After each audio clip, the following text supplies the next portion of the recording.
The losers tonight are the millions of Americans who've been hurt under Obamacare, the millions of Americans who've lost their jobs, who've been forced into part-time work, forced to work 28, 29 hours a week, the millions of Americans who've had their health insurance canceled, who've lost their doctors, who've seen their premiums skyrocket. The 6.5 million Americans each year who are fined by the IRS because they don't make enough money to afford health insurance.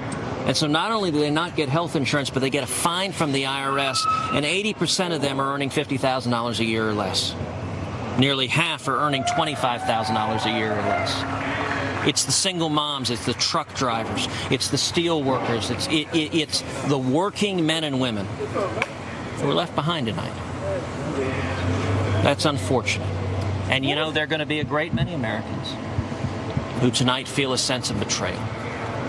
Feel a sense of betrayal that politicians stood up and made a promise. I'll tell you this, if you stand up and campaign and say we're going to repeal Obamacare, and you vote for Obamacare, those are not consistent. And the American people are entirely justified in saying any politician who told me that and voted the other way didn't tell me the truth.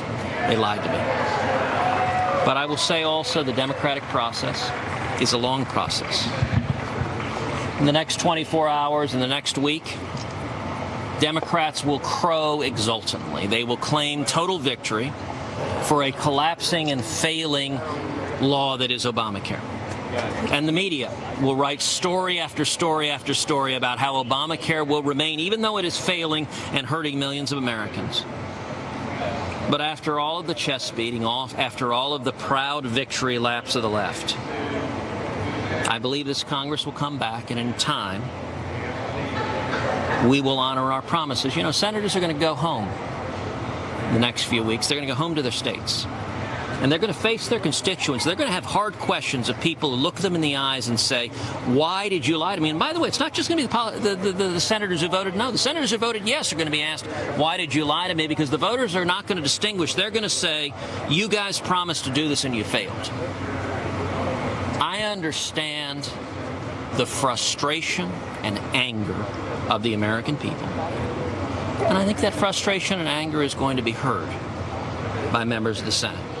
I believe we'll come back after all the victory laps by the Democrats, after all the media exultations. I believe we'll come back and we will honor our promise. And here's how we'll do it. The way we get to 50, the way we get a majority and honor our promise is we focus on lowering premiums. And the key to lowering premiums is the Consumer Freedom Amendment. Give you, the consumer, more freedom, more choice, more competition. The Health and Human Services Agency projected that the Consumer Freedom Amendment that I introduced would reduce health insurance premiums by $7,000 each year on average. So I would ask people at home, would a $7,000 decrease in your health insurance premiums make a difference? All the Democrats who are really happy are saying, you know what, you don't need $7,000 a year. They're happy to overcharge you. And by the way, when your premiums go up next year, the Democrats are happy for you to pay more year after year after year when you're struggling to provide for your families. That's not right. In the 5 years I've served in the Senate, there's no issue I have fought harder on, devoted more time to, than stopping the disaster that is Obamacare. And mark my words, I am committed to this fight. As long as there is breath in my body, I will be fighting for the working men and women of this country that are being hurt by Obamacare, and I believe it will be repealed. No party can remain in power by lying to the American people, and I hope and pray that our party doesn't try to do that. So, Senator, did John McCain lie to the American people when he campaigned on repealing Obamacare last year and then took his vote tonight? You know, that's a judgment the voters of every state are going to have to make for each and every individual politician. I think what we should do is do what we said we would do. If you're a Democrat and you campaigned on keeping Obamacare, okay, fine. Then the voters can expect you to do that. But if you campaigned on repealing it, then the voters should expect that you'll keep your word. I think Republicans should keep our word, and I think we can. Despite an unfortunate night, I believe we can and will honor our promise to repeal Obamacare. And tonight, I'm filled with optimism Despite a setback, truth matters. The truth is Obamacare isn't working. It's hurting millions of Americans. And the people who are getting hurt by Obamacare, it's the biggest job killer in the country. It's hurting small businesses. It's hurting working men and women. The people who are hurt by Obamacare, you are being heard.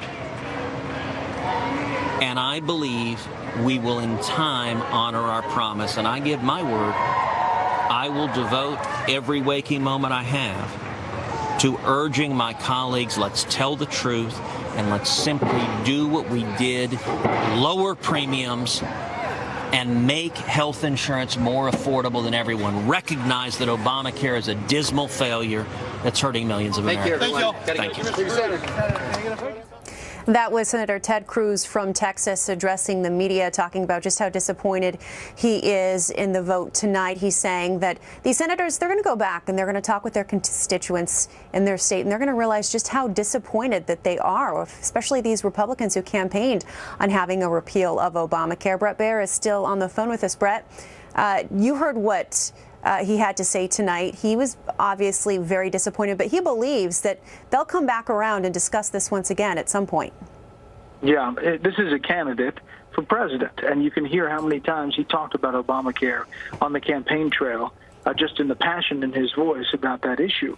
He's optimistic about it turning around and that Republicans will eventually repeal it, but as time goes by, that is going to be a lot tougher, and he knows that. I think there is a clear frustration in Senator Cruz's voice.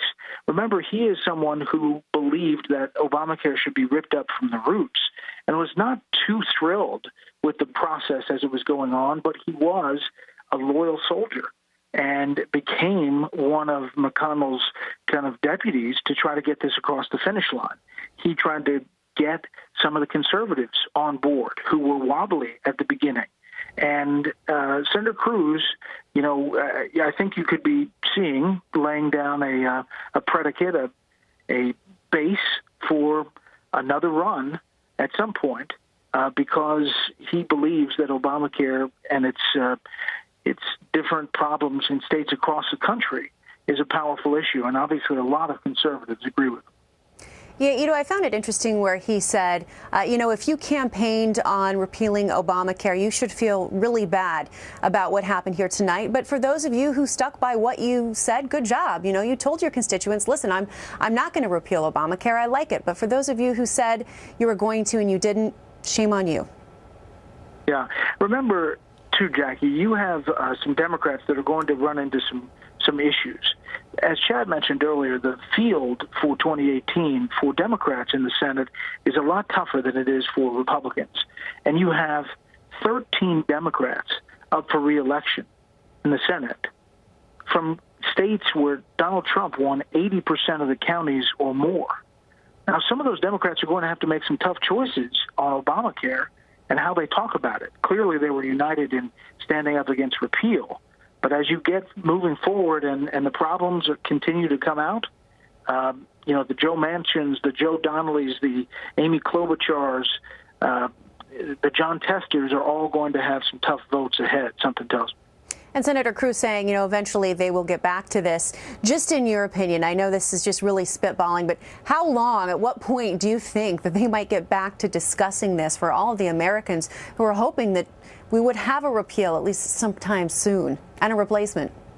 I think that's a great question. And we saw some of the back and forth there as Senator McConnell was saying the next thing up is the National Defense Authorization Bill about the Pentagon. And I think Senator Schumer stood up and said, let's work on a bipartisan fix. And I don't know the order yet, but eventually something's going to happen because you will have states and constituents and insurance holders that are going to be slipping through the cracks quickly with Obamacare. I'm really interested to see what President Trump has to say about this in the morning. He tweeted all day long talking about this vote. And if you're just tuning in, the vote did not pass for the skinny repeal. It failed 49 to 51 in the Senate.